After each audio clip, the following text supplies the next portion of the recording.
अभी आप 14वां अध्याय के अंतिम 2-3 श्लोक पढ़े आपने, स्पष्ट हो गया। अब वो परमात्मा है कौन, ये 15वां श्लोक बतावे।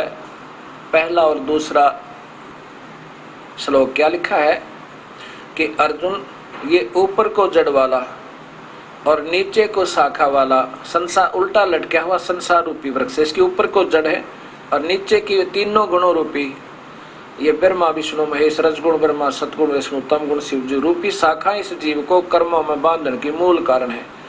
पहले ये वृक्ष देखो, कबीर साहब भी कहते हैं अक्षर पुरुष एक पेड़ है, निरंजन वा की डार, तीनों देवा शाखा है, ये पात्र रूप संसार है। एक दो में सारी सृष्टि कबीर परमेश्वर ने भर दी। ये सबसे ऊपर देखो, ये जड़ें हैं, ये पूर्ण ब्रह्म है, वो सच्चिदानंद घन परमात्मा वास्तव में ये है। और इस ये परम अक्षर पुरुष, नि अक्षर पुरुष, पूर्ण ब्रह्म, अकाल मूर्त, सब स्वरूपी राम, ये कबीर परमेश्वर है। अब ये है वो मूल परमात्मा जहाँ सदा सुखी रहेंगे, ये शाश्वत स्थान सतलोक है और यहीं से सबको खुराक चलती है, ये सब का पालन करता है, ये है। आगे देखो, ये अक्षर पुरुष अर्थात परब्रह्म है, ये अक्षर पुरुष परब्रह्म है। इससे आगे देखो, ये तना समझो, आगे फिर इसके ये ब्रह्म है अक्षर पुरुष, ये ज्योत स्वरूपी निरंजन काल है, ब्रह्मा विष्णु में इसका पिता है। आगे ये तीनों देवा शाखा, ये रजगुण ब्रह्मा, सतगुण विष्णु, तम गुण शिव जी, और ये पात्र रूप संसार। ये देखो, ये सब संसार इन पर लटका हुआ एक। अब इसी का गीता जी में उल्लेख किया है। अब 15वां अध्याय दिखाऊंगा आपको, ये पहला ही श्लोक है।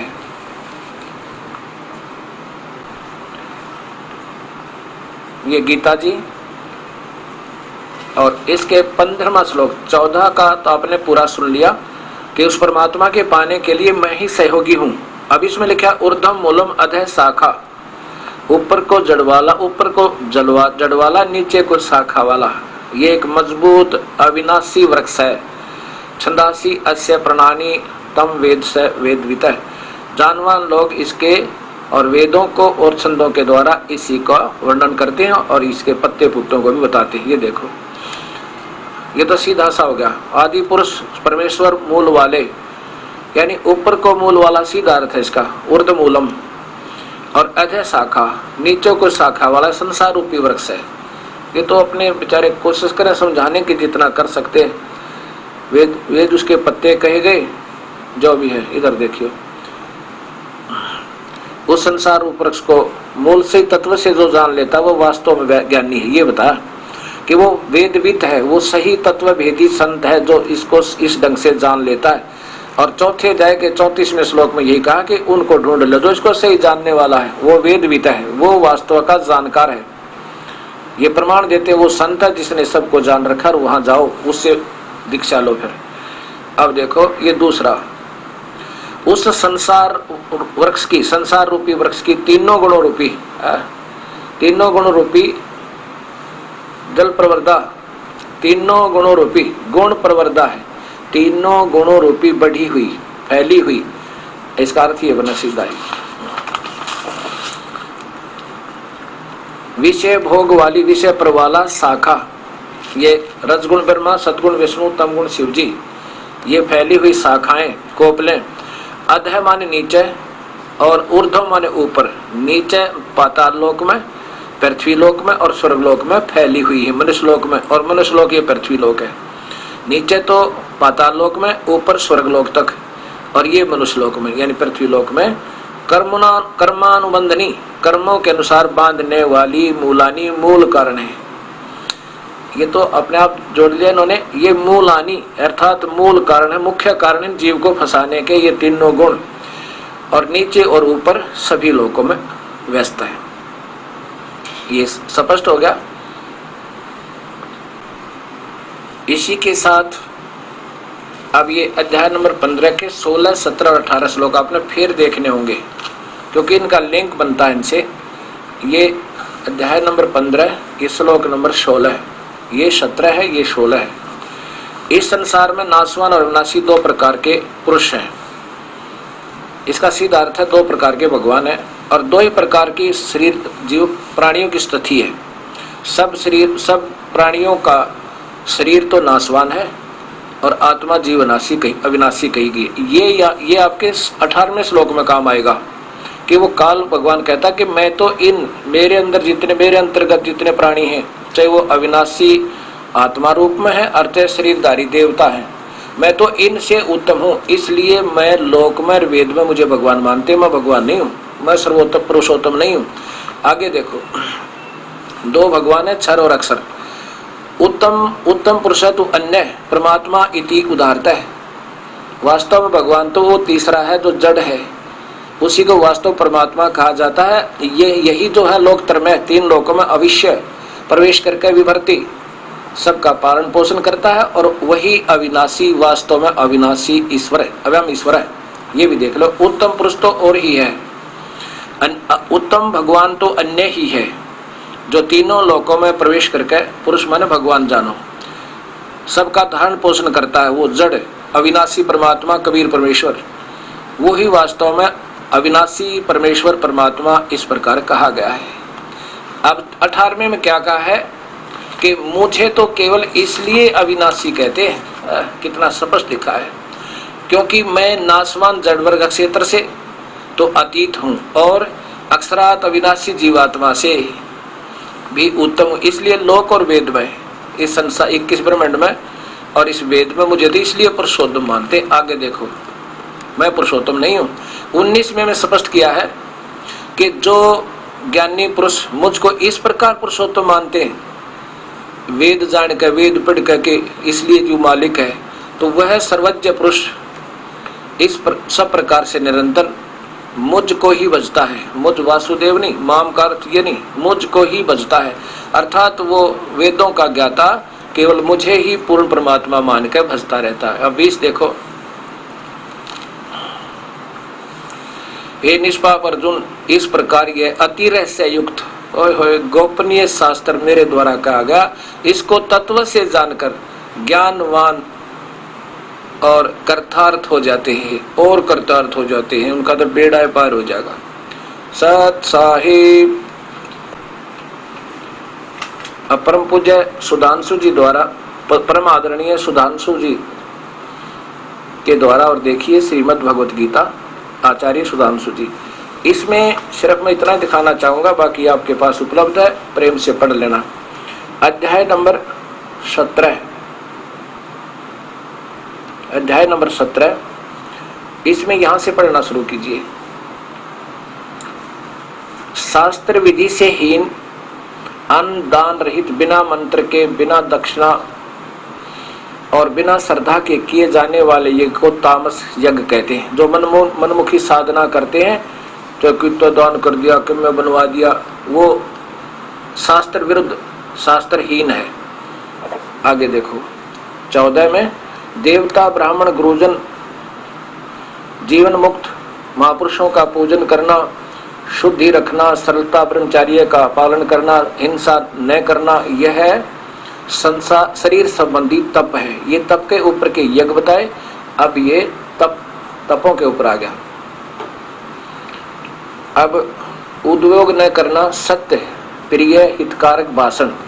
अब यहाँ इसका अर्थ क्या है कि सत्यम प्रिय हितम, अपने प्यारों के लिए सत्य बात कहना, चाहे वह कितनी कड़वी लागे। जैसे ये दास कह रहा है,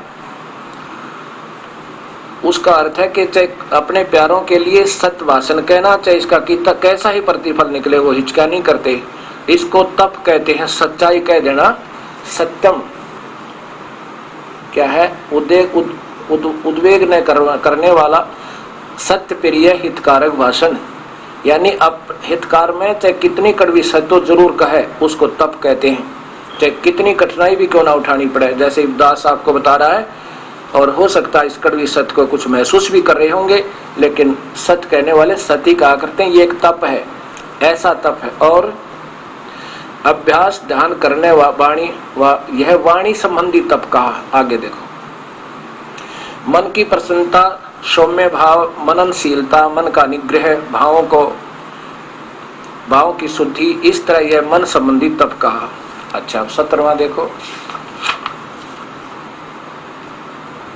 ये 17वां श्लोक है 17वें ही अध्याय का। परम श्रद्धा से युक्त फल इच्छा रहित मनुष्यों के द्वारा 3 प्रकार शरीर, वाणी और मन का तप किया जाता, उसको सात्विक कहते। ऊपर के तो ठीक है, आगे के देखो।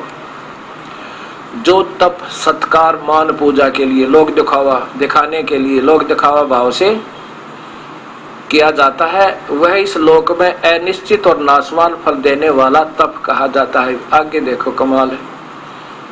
ये 18वां 17वें अध्याय का 19वां श्लोक देखिए। जो तप मूढ़ता पूर्वक, ये ध्यान से देखो, जो तप मूढ़ता पूर्वक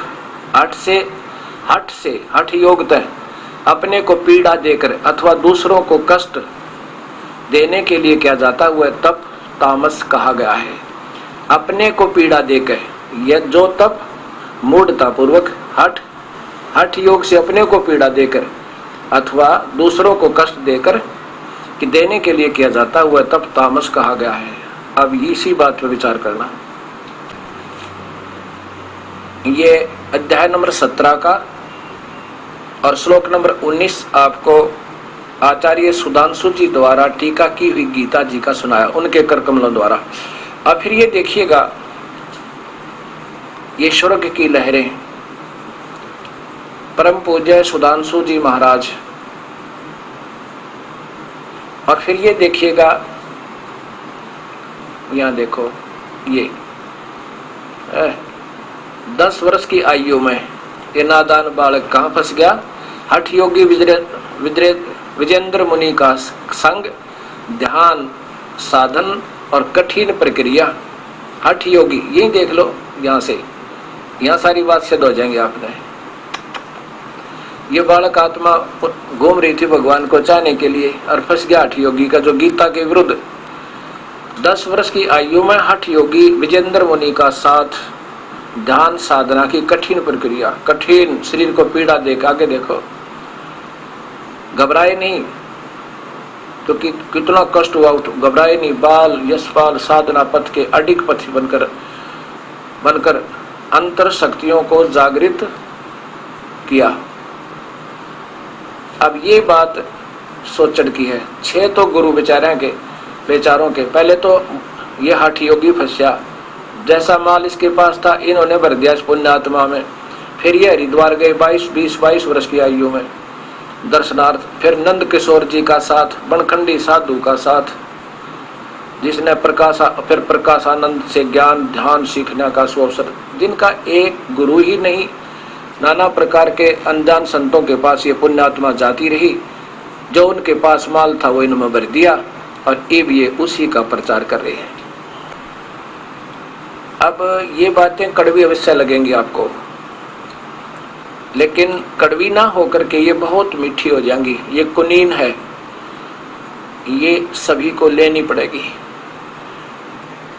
गीता बता रही है कि हठ योग नहीं करना, और इस पुण्यात्मा को उन अनजान संतों ने शास्त्र विरुद्ध साधना करवा के और वो पाप का भागी बनाया। अब इन्होंने जो संग्रह ज्ञान किया नाना प्रकार के संतों से, अब सोच रहे हैं कि मेरे पास बिल्कुल सत्य ज्ञान है, लेकिन टिकाऊ नहीं है। महेश्वर की पूजा करें, शिव की, और गीता बना करें, और फिर पूर्ण परमात्मा की तो बहुत दूर की बातें हैं। तो इसलिए ये दास नहीं मानता कि इनका दोष है। मैं भी ऐसे ही भरम भटक रहा था, इससे बीमारी का मरीज था। मुझे तड़प थी, प्रभु के पाने की, सच्चाई की खोज थी। अब दया हुई दाता की, मैंने ये ढेर सारी पुस्तकें पढ़ के अब ये ऐसी लगती हैं जैसे कॉमिक्स हों, जो नादान बालक पे डाक रहे। ना उनका कोई ध्येय है, ना उनका कोई आश्रय है, ना कोई आधार किसी शास्त्र का है, और नाम शास्त्रों का लिया गया सभी जगह। तो ऐसे ये दास आपको यही बताना चाहता है। और अब क्या होता है कि जैसे मैंने बार बार कहा है कि भगवान काल की प्राप्ति तो ओम नाम से और वेदों में वर्णित विधि से, गीता में वर्णित विधि से हो ही नहीं सकती, क्योंकि गीता तो बोला जा रहा था वेदों का सार है, नहीं हो सकता। फिर ये नादान संत आपको कहां विचलित करेंगे? कहेंगे गीता जी के 11वें अध्याय के बाद में 55 श्लोक में स्पष्ट लिखा है, 53 और 54 में, कि मुझे अनन्य भक्ति से पाया जा सकता है। प्रथम तो आपने ये सोचना होगा, वेदों में वर्णित विधि ओम नाम का जाप, ध्यान यज्ञ मेडिटेशन और बाकी धर्म यज्ञ, प्रणाम यज्ञ, ज्ञान, ये शास्त्रों का अध्ययन आदि है, ये सब ज्ञान यज्ञ होती है और ओम नाम का जाप है। इससे तो प्रभु प्राप्ति हो ही नहीं सकती, कति फाइनल है, क्योंकि काल का वास्तविक रूप काल है ब्रह्म का और एक रूप भगवान जैसा दिखे हो, लेकिन वास्तव में परम रूप इस विष्णु का काल है, महाविष्णु का, और काल रूप किसी भी वर्णित विधि से नहीं मिल सकता, नहीं प्राप्त हो सकता। फिर जैसे अर्जुन डरा हुआ था, 46वें श्लोक में कहा कि हे सहस्राबाहु, 1000 भुजा वाले भगवान, क्योंकि ये काल 1000 भुजा युक्त है, ब्रह्मा विष्णु महेश केवल 4 भुजा युक्त है और इनकी माता जी अष्टंगी वो 8 भुजा युक्त है। तो कहा कि हे सहस्राबाहु, आप अपने उसी चतुर्भुज रूप में आओ। अब यहां से नहीं विचलित होना, इससे ही बात बनेगी। तो ऐसा, क्योंकि मैं बहुत डर गया हूं और मुझे बड़ा डर लग रहा है, मैं घबरा गया हूं, मेरा तो हार्ट अटैक होने वाला है, भाव ये था अर्जुन का कहने का। तो कहते हैं मैं आपके इस विराट रूप को देखकर डर गया हूं। तो 47 में भगवान कहता है तू इसको देखकर क्यों डर गया, चिंता ना करे। ये देखो गीता जी, ये वही है गीता जी,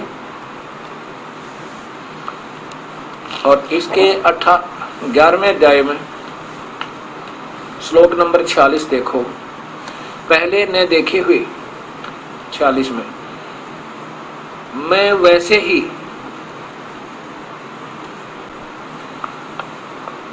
वैसे आपको मुकुट धारण किए हुए, ये देखो चतुर्भुजेन, देखो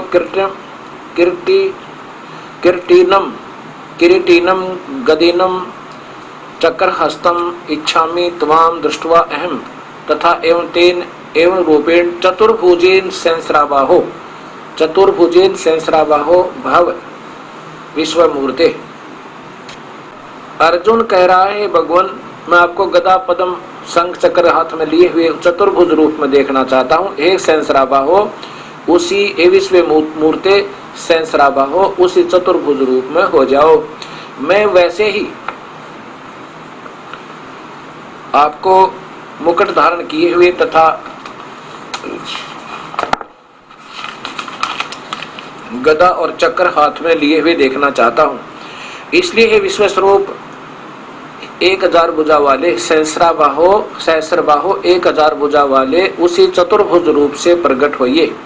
अब देखो 47 में क्या कहते भगवान, हे अर्जुन, अनुग्रह पूर्वक मैंने अपनी योग शक्ति के प्रभाव से यह मेरा परम तेजो में शब का आदि कारण वास्तविक काल रूप सीमा रहित विराट ये काल रूप तुझको दिखलाया है, जिसे तेरे अतिरिक्त दूसरे ने किसी ने पहले नहीं देखा। अब 48 देखो,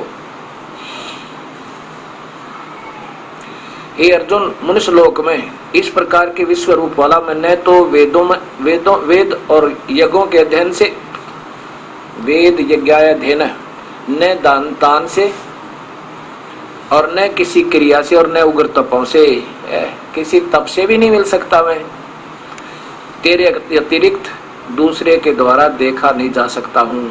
आगे देखो, अब ये 49 में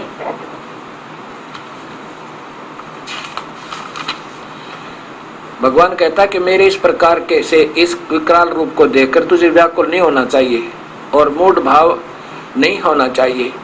तू भयरहित और प्रतियुक्त मन वाला होकर उसी मेरे इस शंख चक्र गदा पद्म चतुर्भुज रूप को फिर देख। बिल्कुल सही टीका किया है। जहां तक इनकी बुद्धि सही काम कर रही है, बिल्कुल सही कर रहे हैं जय दयाल गोविंद का जी।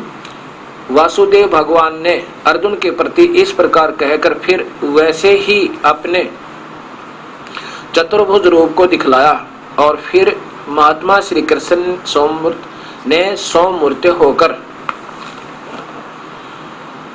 इस भयभीत अर्जुन को, डरे हुए अर्जुन को धीरज दिया। आगे अर्जुन क्या कहता है, हे जनार्दन, ये 50वां अध्याय श्लोक है, 51 नंबर।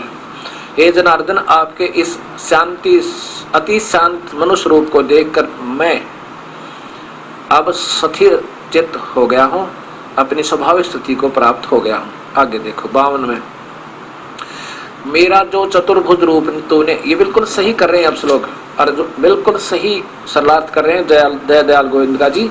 मेरे जो चतुर्भुज रूप तूने देखा है यह सुदूरस, अर्थात इसके दर्शन भी बड़े, बिल्कुल सही किया हुआ है, ही दुर्लभ है। देवता भी सदा इस रूप के दर्शन की आकांक्षा करते हैं। अब यहाँ सोचना होगा,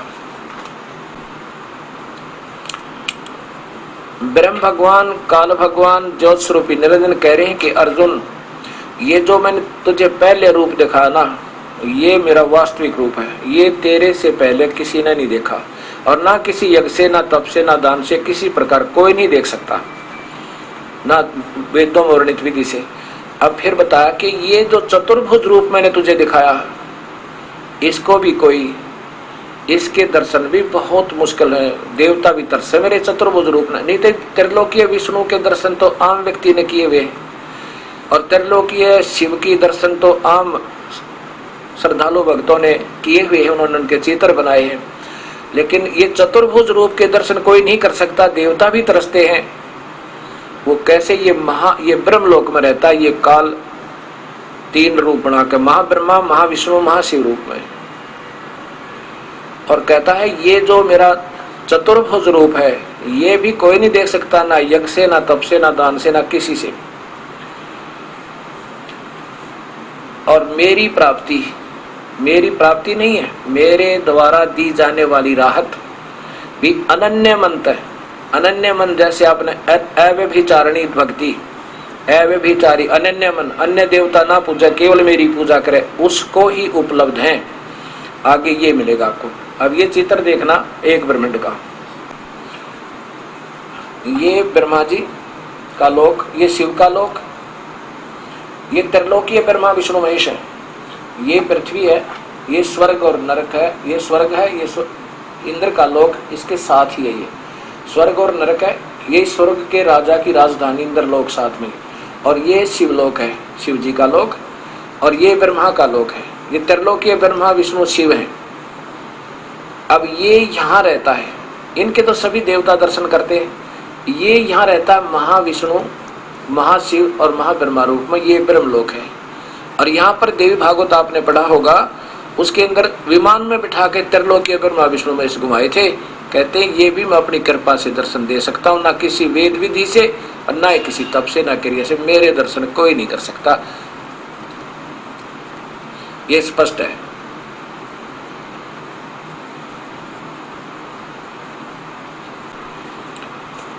गीता जी को फिर देखिएगा,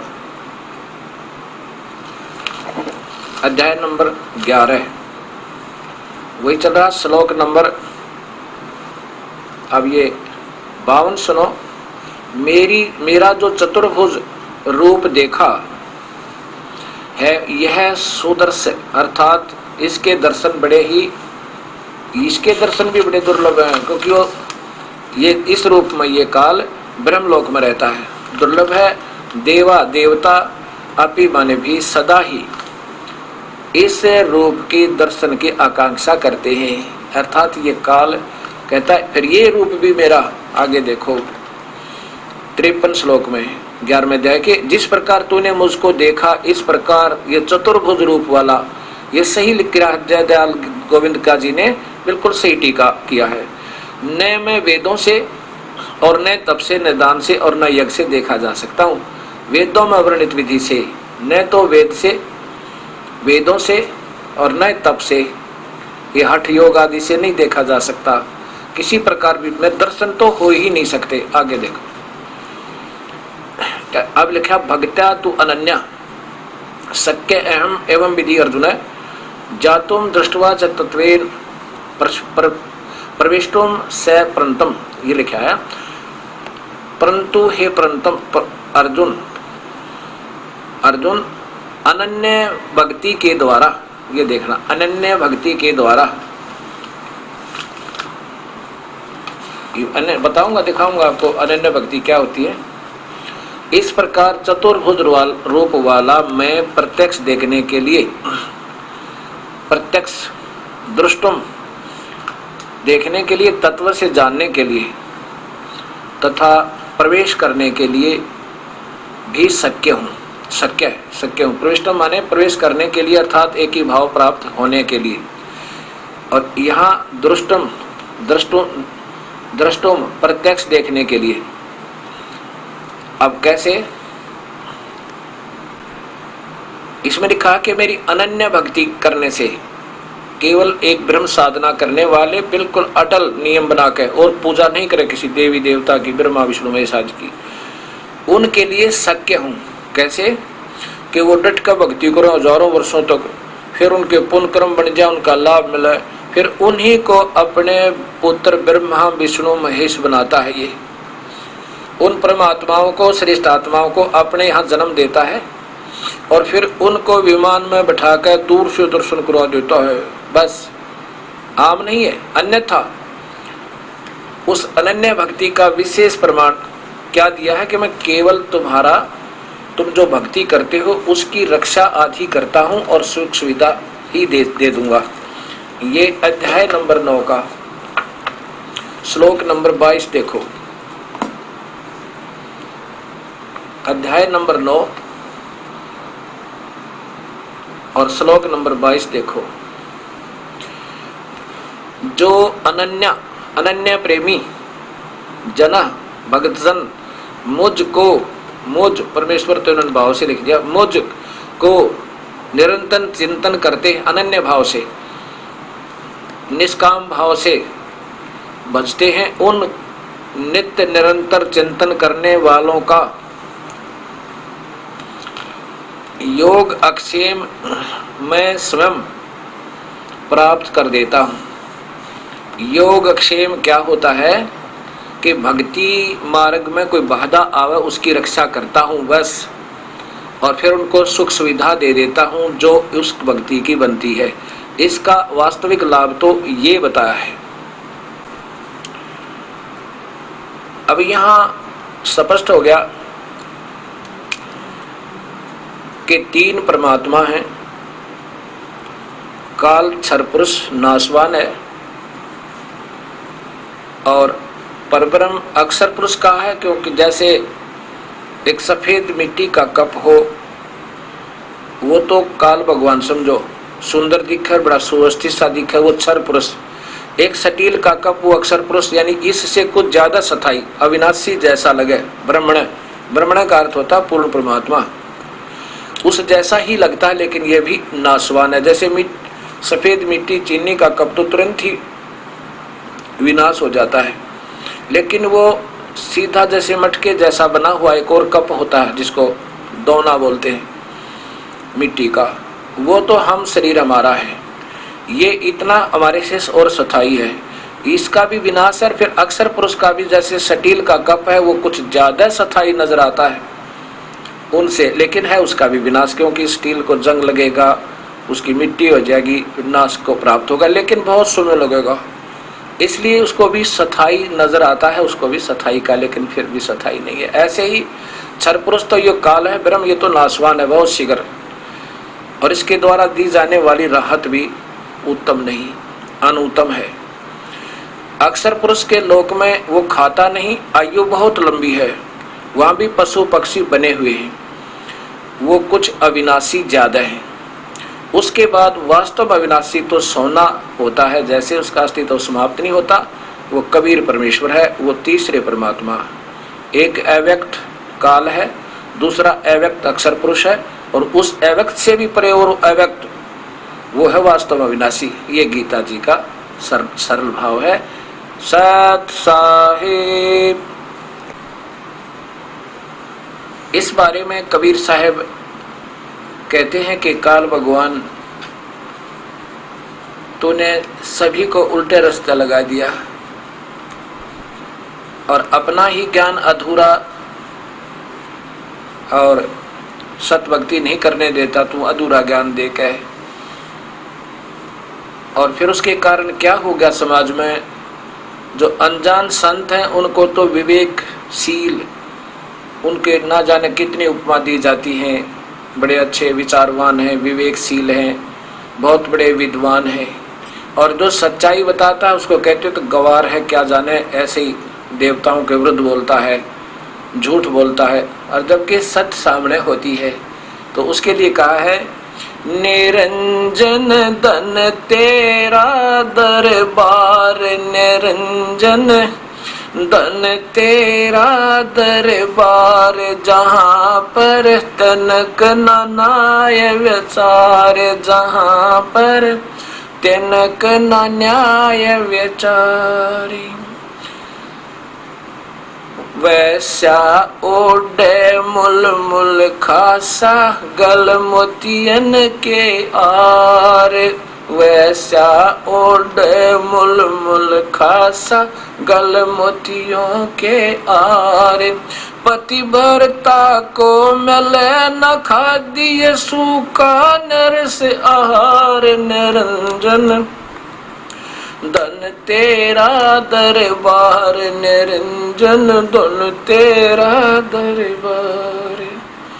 पाखंडी का आदर जग में संत को कह लबाड़े, पाखंडी का आदर जग में संत को कह लबाड़।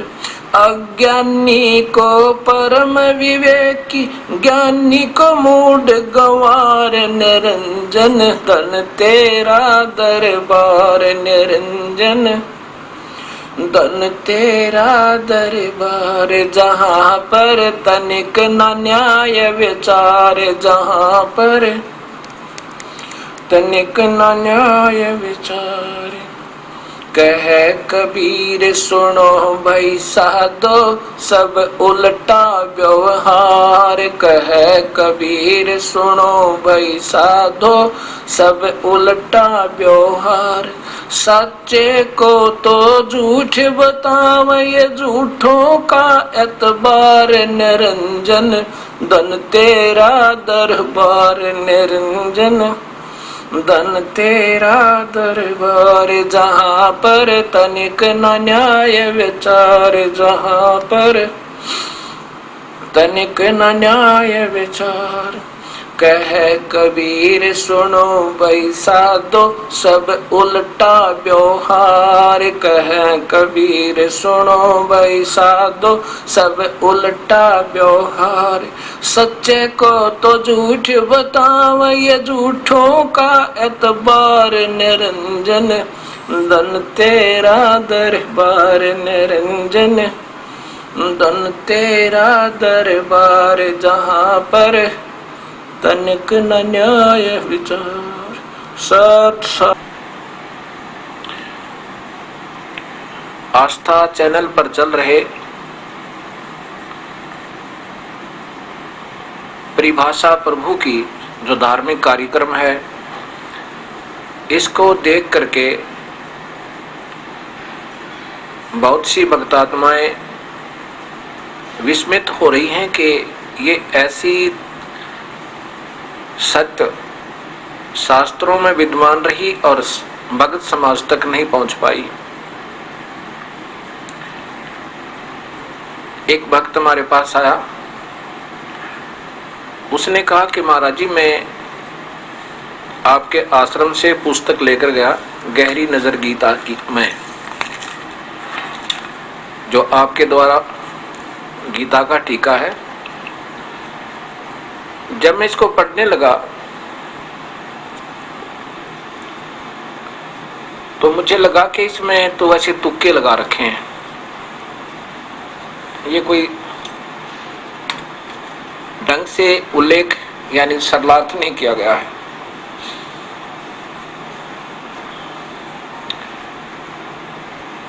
तो मैं आप वाली इस गीता को, गीता जी को, और साथ में जो हम आम पढ़ते रहते हैं, जो हमारे पास घरों में विद्यमान है, गीता प्रेस गोरखपुर से प्रकाशित गीता जी को लेकर गया। एक मेरा दोस्त है,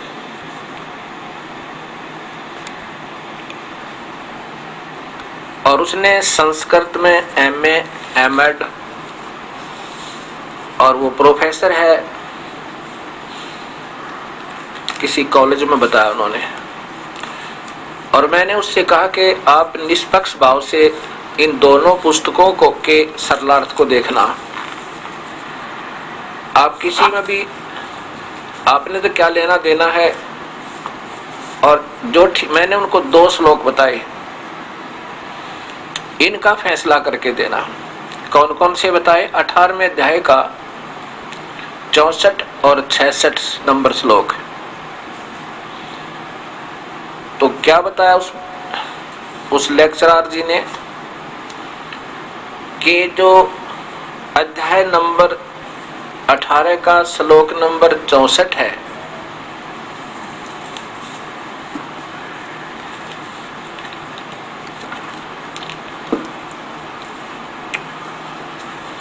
श्लोक नंबर जो 64 है, वो तो आपके गुरुजी द्वारा, आप ये जो गीता गहरी नजर, गुरुजी तो बाद में बनाया उसने, गहरी नजर गीता में जो है वो तो उसका ठीक है, और दूसरा जो है 66 वाला है, वो गीता प्रेस गोरखपुर से प्रकाशित है, वो ठीक है।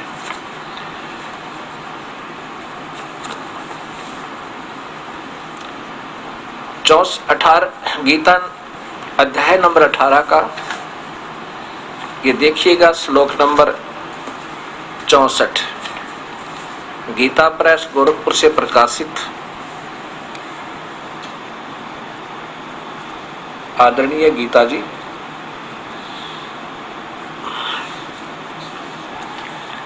अध्याय नंबर 18 है, और श्लोक नंबर ये 64 इधर आएगा, ये 64 है। ये इसमें स्पष्ट है, गुह्यतमं भूय शृणु मे परमं वचः इष्ट असि मे दृढ़म् इति तत वक्ष्यामि ते हितम्। इन महापुरुषों ने इष्ट का अर्थ प्रिय कर दिया।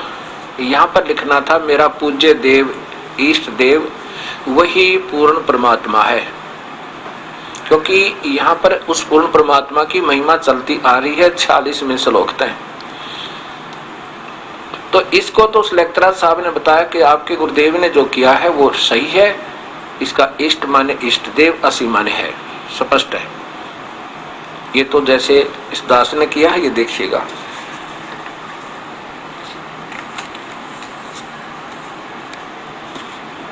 ये गहरी नजर गीता में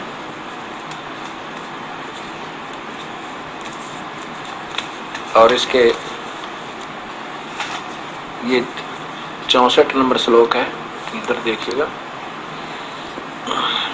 ये 64 नंबर श्लोक है। इष्ट में ऐसी दृढ़म् इति तत्वक्ष्यामि ते हितम्।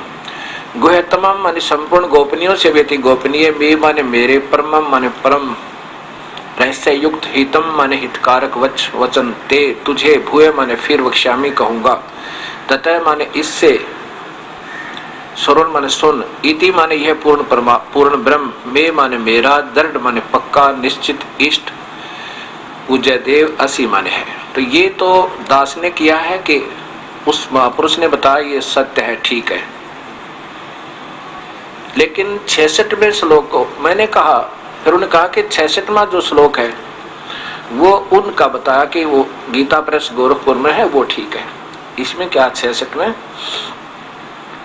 सर्वधर्मान परित्यज माम, इसका सीधा अर्थ ये बनना चाहिए कि सभी मेरी धार्मिक क्रिया कर्मों को, पूजाओं को तो मुझ में पूजाओं को छोड़कर एकम शरणम व्रज अहम तवाम पापेभ्याम सर्व पापेभ्या मोक्षामि मा शुचय।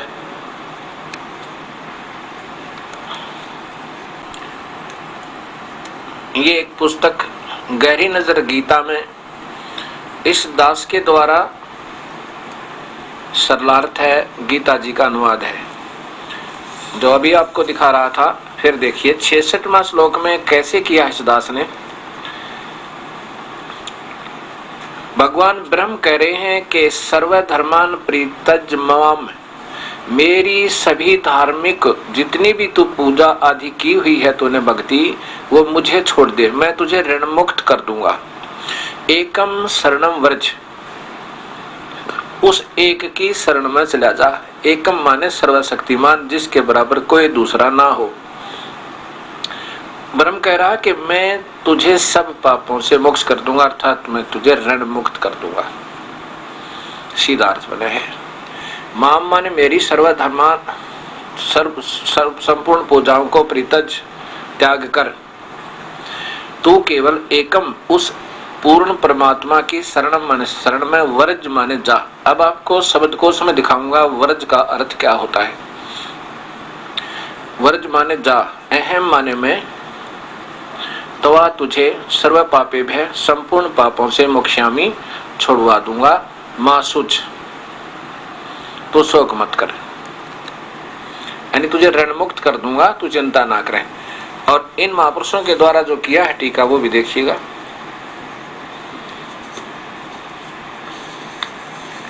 यही गीता प्रेस गोरखपुर से प्रकाशित वही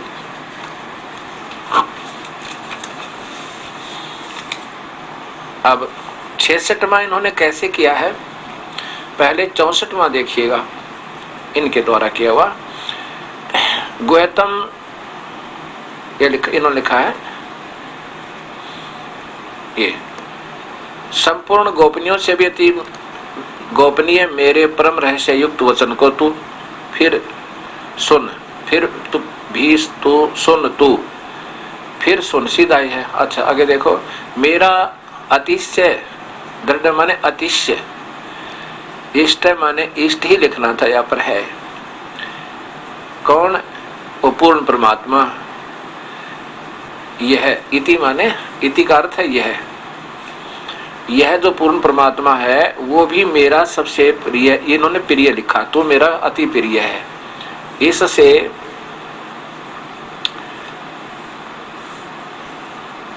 परम हितकारक वचन मैं तुझे कहूंगा। अब 65 में लिखा है, 65 में सीधा लिखा है कि मुझ में मन वाला हो, मेरा भक्त बन, मेरा पूजन करने वाला हो, मुझ में प्रणाम कर, ऐसा करने से मुझे ही प्राप्त होगा। तुझसे सत प्रतिज्ञा करता हूं, क्योंकि मेरा अत्यंत प्रिय है। अब जो ना प्रिय या सामने फिर आ गया। अब कहता है कि मेरा पूजा करेगा तो तू मेरे में रहेगा, इसमें कोई शक नहीं। आगे फिर देखो ये 66वां श्लोक है जिसमें वर्ज शब्द का आपको अर्थ दिखाऊंगा डिक्शनरी में, शब्दकोश के अंदर। सर्वधर्मान परित्यज्य माम एकम शरणम व्रज अहम तमाम पापेभ्यः मोक्षामि सर्व पापेभ्यः मोक्षामि मां शुचः। अब यहाँ की संस्कृत देखो महापुरुषों की।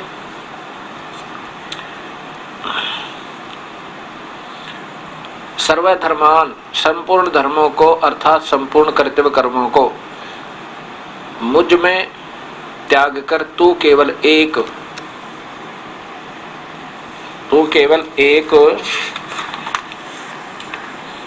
मुझ सर्वशक्तिमान, माम का अर्थ मुझ सर्वशक्तिमान सर्वाधार परमेश्वर की शरणम माने शरण में, वर्ज माने आजा।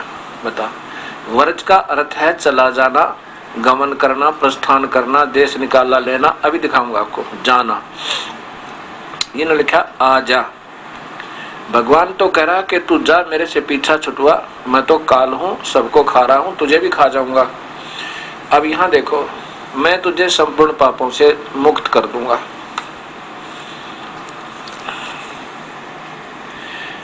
अब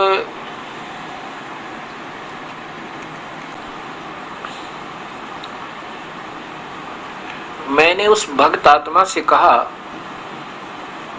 जो ये दोनों पुस्तकों का निर्णय लेकर के मेरे पास आया कि भक्त जी एक बात सोचो, ये तो उन्होंने सही बताया कि वो कह रहे हैं हाँ भगवान के मेरा एक उपास्य इष्ट भी वही है, अर्थात मैं भी उसकी पूजा करता हूं, उसका ध्यान करता हूं। आपको तो इतना ही बहुत था। जब वो स्वयं स्वीकार कर रहा ब्रह्म, मान लीजिए आप कृष्ण मान रहे हो, श्री कृष्ण जी ही बोल रहे हैं, आप ही के आधार पर मैं कहूं तो श्री कृष्ण जी भी कह रहे हैं कि मेरा उपास्य इष्ट कोई और है। वैसे तो ऐसा नहीं है, वो तो ब्रह्म बोल रहा है जो 21 ब्रह्मांड का प्रभु ब्रह्मा विष्णु महेश के पिताजी। तो आपको तो इतना ही काफी था कि ये भगवान कह रहा कि मेरा पूज्य देव कोई और है और मैं भी उसी की पूजा करता हूं, तो तू भी उसी की शरण में जा। अब ये देखिएगा गीता जी, आदरणीय आसाराम जी द्वारा टीका, श्री संत श्री आसाराम जी आश्रम अहमदाबाद, श्रीमद् भगवत गीता, इसके 18वें श्लोक देखिएगा। 18वें अध्याय का श्लोक नंबर पहले 64 देखो। 64 में तो इन्होंने यही लिखा है, ये अध्याय नंबर 64 ना, अध्याय नंबर 18 श्लोक नंबर 64। संपूर्ण गोपनीयों से भी अति गोपनीय मेरे परम रहस्य युक्त वचन को तू फिर सुन, तू मेरा अति प्रिय है। इष्ट माने इन्होंने भी प्रिय ही लिखा, इससे यह परम हितकारक वचन मैं तुझसे कहूंगा। अच्छा, अब 66वां देखिएगा। संपूर्ण धर्मों और अर्थात संपूर्ण कर्तव्य कर्मों को मुझ में त्याग कर तू केवल एक मुझ सर्वशक्तिमान सर्वाधार परमेश्वर की शरण में आ जा। मैं तुझे संपूर्ण पापों से मुक्त कर दूंगा, तू शोक मत कर, आ जा। वर्ज माने आ जा। ये दिखाना चाहता हूं मैं आपको। श्री आचार्य सुधांशु जी महाराज श्रीमद् भगवत गीता, इनके द्वारा टीका है। ये 18वां अध्याय,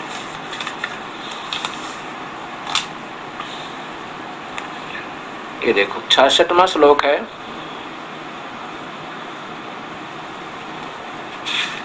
ये 66वां श्लोक देखिएगा, गीता अध्याय 18। वही है कि वर्ज संपूर्ण धर्मों का आसरा छोड़कर संपूर्ण धर्मों का आश्रय छोड़कर तू केवल मेरे शरण में आ जा। मैं तुझे संपूर्ण पापों से मुक्त कर दूंगा, चिंता मत कर। अब आपको मैं शब्दकोश दिखाना चाहता हूं। ये देखिएगा, भाषा शब्दकोश,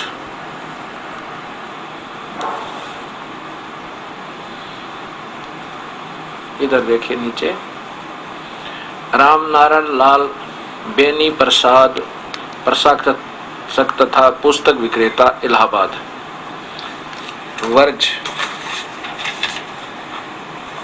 देखिएगा, वर्ज का मीनिंग ये वर्ज गमन जाना या चलना।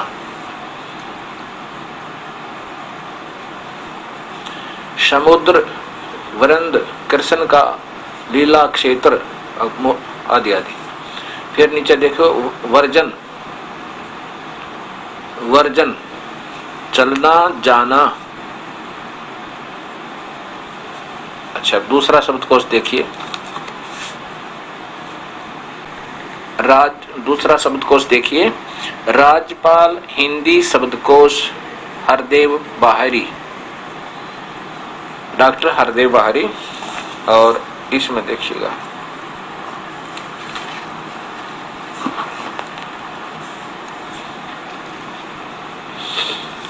वर्ज, इधर देखो, इसमें वर्जन शब्द से प्रारंभ है। वर्जन माने गमन और जाना। वर्ज का अर्थ लिखा है ना, मार्ग, सड़क, समूह, झुंड, गोपों की बस्ती। और वर्जन गमन, जाना, दो हो गए। और तीसरा और दिखाता हूं, संस्कृत वाला। यह संस्कृत हिंदी कोश वामन शिवराम आपटे द्वारा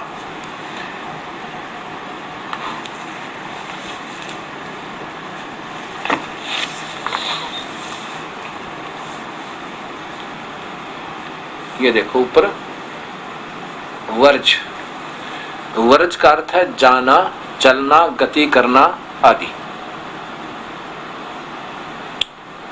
विदा होना, सेवा से निवृत्त होना, पीछे हटना। अब यहां पर इन्होंने 2 नंबर पर क्या लिखा है कि पधारना, पहुंचना, दर्शन करना। और किसका आश्रय लेकर लिखा है? गीता अध्याय 18 के 66 का, माम एकम शरणम व्रज। क्योंकि इस गीता से ही ये डिक्शनरी बनाने की चेष्टा की है इसने। और साथ में इन महापुरुषों को जिन्होंने पहले गीता का टीका किया है, ये असमंजस में पड़ गया कि कहीं तू ना गलती लिख दे, एक अक्षर ये और जोड़ दे बस इसमें। ऐसे ये सब कहानी बिगड़ती जा रही है। अब देखो नीचे वर्जन माने, या फिर विचलित हो गए, वर्जनम, ये देखो वर्जनम, घूमना, फिरना, यात्रा करना, निर्वासन, देश निकाला, चले जाना, यानी खिसक जाए यहां से, ये इसका अर्थ बनता है। ये एक अनुवादकर्ता का गीता जी और दिखाता हूं आपको। ये श्रीमद् भगवत गीता,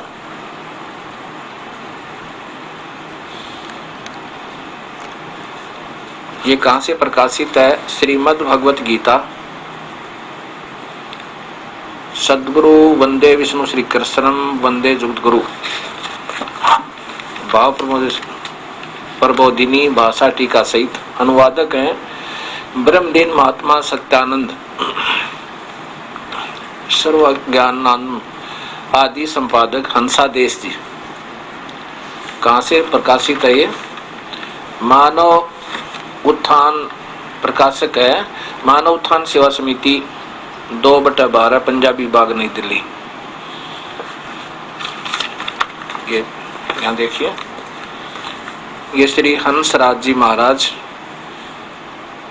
इस हंसादेश पंथ के प्रवर्तक हैं, परम संत सतगुरुदेव हंसराज जी महाराज। और इनके परम शिष्य व पुत्र ये श्री सतपाल जी महाराज, इन्हीं के आश्रम से प्रकाशित है, जो इनको मान्य है। ये अध्याय नंबर 18, 64 से 64, 65, 66 ये श्लोक इन्होंने किया है। यहाँ इकट्ठे किए हैं इन 3 श्लोकों का। तो ये है सर्व धर्मों के कर्मों को छोड़कर केवल मेरी शरण में आ जा, मेरी शरणागत रूप धर्म में लग, मैं तुझे संपूर्ण पापों से मुक्त कर दूंगा।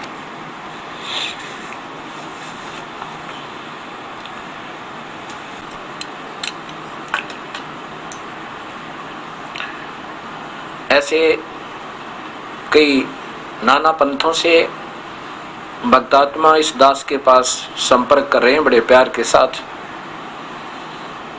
कोई पत्र व्यवहार कर रहा है, तो कोई टेलीफोन से और कोई स्वयं आकर के अपना शंका का समाधान करवा रहे हैं और फिर उपदेश प्राप्त कर रहे हैं।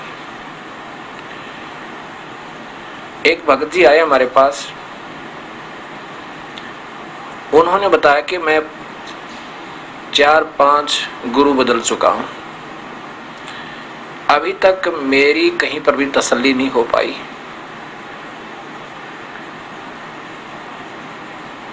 तो उसने उन पंथों के नाम बताए। फिर अब उसने बताया कि मैंने बचपन से जो शरण ली थी वो श्री बाल योगेश्वर जी महाराज के यहाँ से उपदेश लिया था। ये आदरणीय श्री प्रेम रावत उर्फ बाल योगेश्वर जी महाराज हैं। उसने बताया कि इस महापुरुष से मैंने उपदेश लिया था जब मैं छोटी उम्र का था, अर्थात लगभग 20 वर्ष आयु थी मेरी, 20 या 22 होगी, ऐसी अप्रोक्सीमेट बताया उसने। तो मैंने कहा फिर आपने वहां से अन्य पंथों में जाने की आवश्यकता क्यों पड़ी? कहने लगा जी मैंने जो है लगभग कई वर्ष तो स्वयं ही साधनाएं की। जब मैं बचपन से साधना किया करता था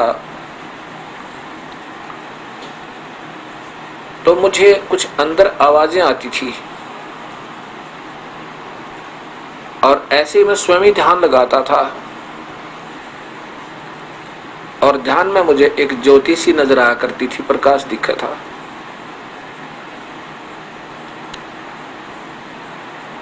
तो मैं कईयों से पूछा तो कई महापुरुषों ने, किसी ने ढंग का जवाब मुझे नहीं दिया।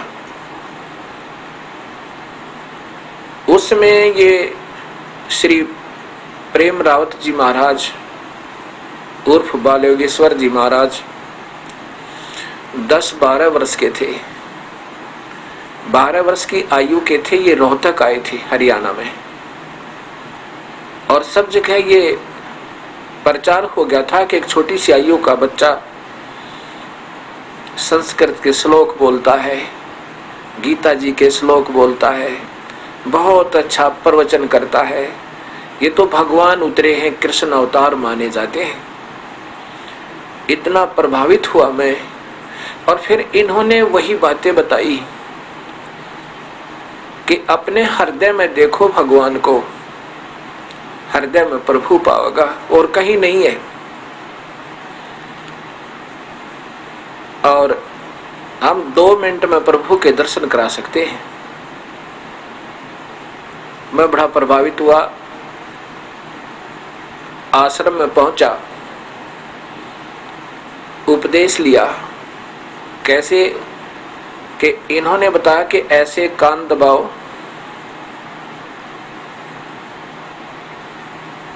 और थोड़ा सा श्वास भी रोको, जितना रोक सकते हो, और अंदर आवाजें आएंगी, फिर ऐसी आएंगी। अभी तो ये शुरुआत में दिखाई आपको, ये जो छोटी छोटी आवाजें आ रही हैं, अब तुम अभ्यास करोगे तो तुम्हें आगे बहुत कुछ दिखाई सुनाई देगा।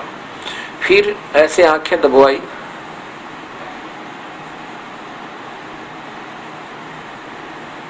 और लगभग 1-1.5 मिनट के बाद, 2 मिनट के बाद छोड़ी